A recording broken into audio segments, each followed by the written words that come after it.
அனைவருக்கும் வணக்கம். அண்ணன் சாட்டை துறைமுகனால தாவகேக்காரங்க பூரா கதன்னு கதைட்டு இருக்காங்க அப்படின்னு தான் வந்து சொல்லணும். ஏன்னா நம்ம சாட்டை துறைமுகம் வந்து பார்த்தீங்கன்னா விஜய் அவர்கள் மாதிரி ஒரு கோட்டை போட்டு அது செம மாசாக இருந்துச்சு. விஜய் அவர்களுக்கு மாசாக இருக்கா இல்லையோ, சாட்டை வந்து செம மாசாக இருந்துச்சு. அது மட்டும் இல்லாமல் விஜய் அவர்கள் வந்து அந்த சட்டமன்றத்தில் ஆளாளுக்கு ஏதோ பேசியிருப்பாங்க. இவர் பார்த்தீங்கன்னா ஒரே பொசிஷனில் வந்து உட்காந்துருப்பார்.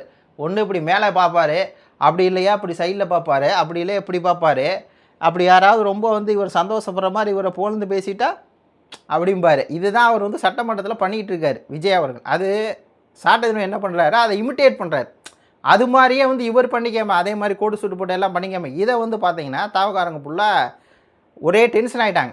என்னடா சாட்டை வந்து எங்கள் தலைவர் வந்து இப்படி ட்ரோல் பண்ணுறா, இரு நாங்கள் வந்து ஒன்றே ட்ரோல் பண்ணுறோம், அதே ஃபுட்டேஜ் எடுத்து போட்டு நாங்கள் ஒன்றே ட்ரோல் பண்ணுறோம் சொல்லி அதில் பார்த்தீங்கன்னா இவங்க என்ன பண்ணுறாங்க, இந்த சஞ்சய் அப்படிங்கிற நபர்லாம் இங்கு ஜட்டி பனியன் கிடைக்கும் அப்படிங்கிற மாதிரி போட்டு சாட்டை எண்ணெய் அதில் வந்து அதை சாட்டை எண்ணெய் உட்காந்து இப்படி மேலே பார்க்குறாருல. ஆக்சுவலாக இப்படி மேலே பார்த்தாலே யாருங்கிறது ஊருக்கே தெரியும்.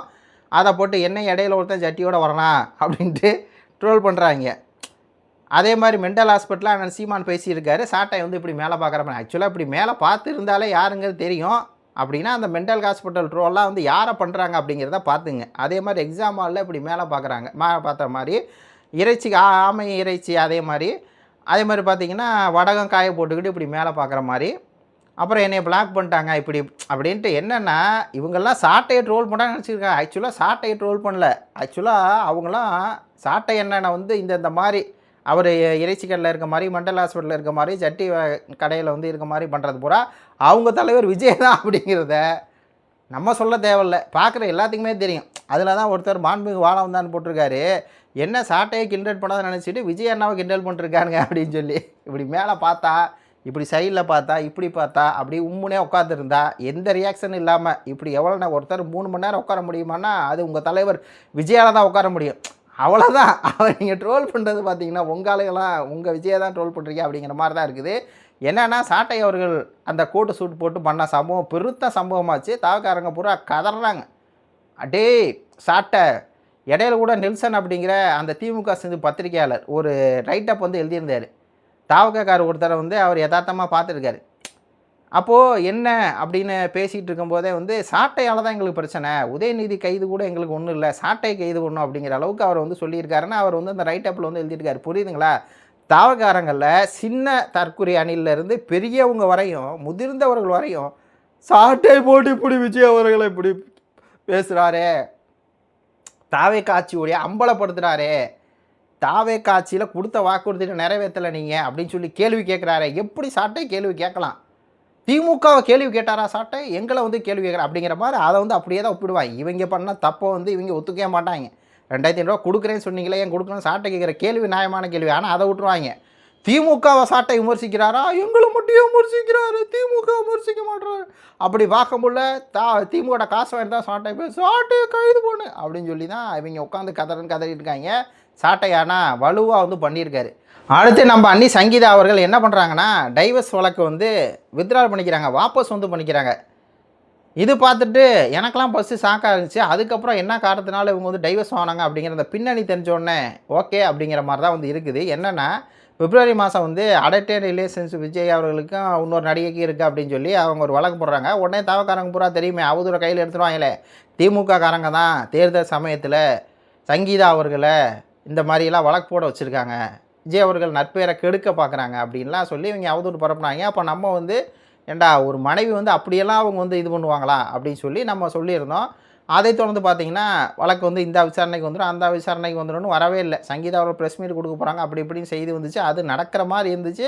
அதுக்குள்ளே வந்து பார்த்திங்கன்னா ஜீவனாம்சம் 270 கோடி, இங்கிட்டு 35 கோடி அப்படிங்கிற மாதிரிலாம் வந்து பல செய்திகள் வந்து வந்துச்சு.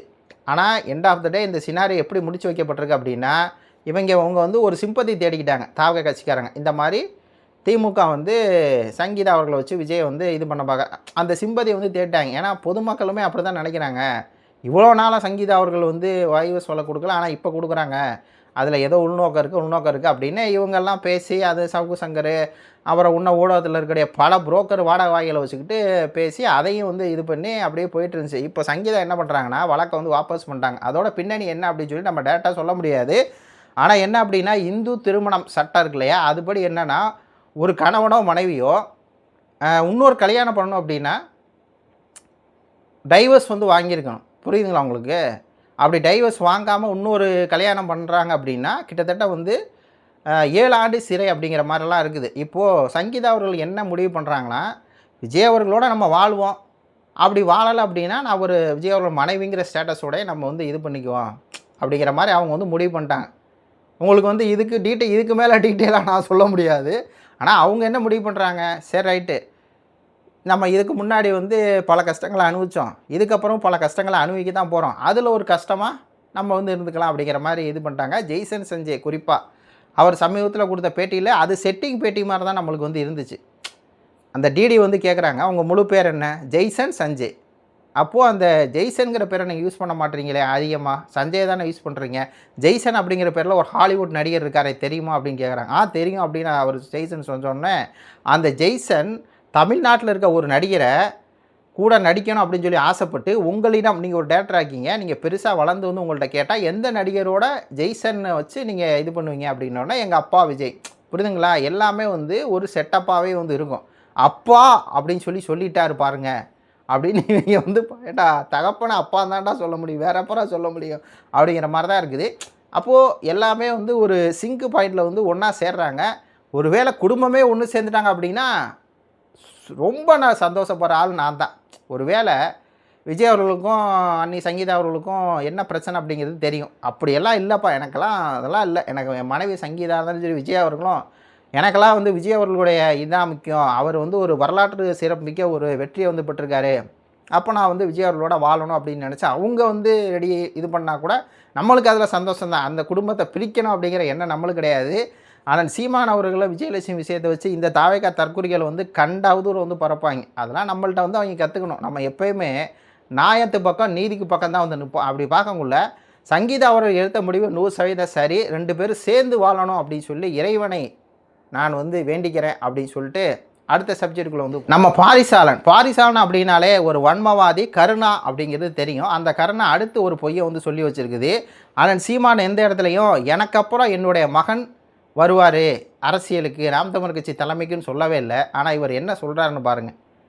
சீமான் அவர்களுக்கு அப்புறம் அந்த மாதேஷ் வந்து கேட்குறப்பல, சீமான் இப்போ ஜெய் தோக்கலை, அதுக்கப்புறம் அடுத்த ஒரு மகன் அவங்க மகன் அப்படின்னு சீமான் சொல்கிறார். அப்படிங்கும்போது ஆமாம், 24 லட்சம் அமெரிக்கா ஸ்கூலில் கட்டி படிக்க வைக்கிறாரில்ல, அவர் வந்து நாம் தமிழர் கட்சி தலைமை ஏற்பார் அப்படின்னு சீமான் அவர்கள் சொன்ன மாதிரி அவதூறு. இதுதான் அந்த வன்ம பேச்சு. அந்த வன்மசானுடைய பேச்சே வந்து இதுதான்.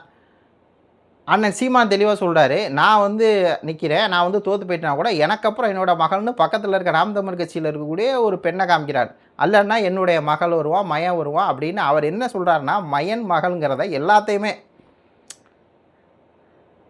மகள் வயசில் ஒரு பெண் இருக்கானா மகளும் பாரு, மயன் வயசில் ஒரு பெண் இருக்கானா மயம் பாரு. உதாரணத்துக்கு பார்த்தீங்கன்னா வேடசந்தூரில் நாம் தமிழ் சார்பான வேட்பாளர் பேர் ஹுசைன் நினைக்கிறேன். அவர் சீமான் அவர்களை அப்பாங்கிறாரு, சீமானவர்கள் அவரை மகங்கிறார். அந்த அர்த்தத்தில் தான் சீமானவர் எல்லா இடத்துலையும் நான் எனக்கப்புறம் மகன், எனக்கப்புறம் என்னோடய மகன் வருவாங்க, மகன் வருவான்னு சொல்லும்போது அதெல்லாம் தெரியும் பாரிசாலனுக்கு. என்னென்னா அந்த வன்ம பேச்சு, இந்த வன்ம பேச்சு தான் பாரிசாலனை நம்ம திருப்பி அடிக்கணும் அப்படிங்கிற மாதிரி இருக்குது. இவ்வளோ அவதூறு பரப்புனது பத்தாதுன்னு இப்படி உட்காந்துட்டு அவதூறு பரப்புறியே, நீ எல்லாம் வந்து ரூட் மாஃபியாட்ட காசு வாங்கிட்டு பேசுகிறீங்கன்னு புரியுது பாரிசாலன். ஆனால் கொஞ்சம் மனசாட்சியோட மனசான்றோடு வந்து பேசுங்க. இப்படியெல்லாம் வந்து அவதூறு பரப்பாதீங்க. இப்படி அவதூறு பரப்புறதுக்கு சரி விடுங்க. உங்கள் கருத்துக்களை சொல்லுங்கள். நன்றி, வணக்கம்.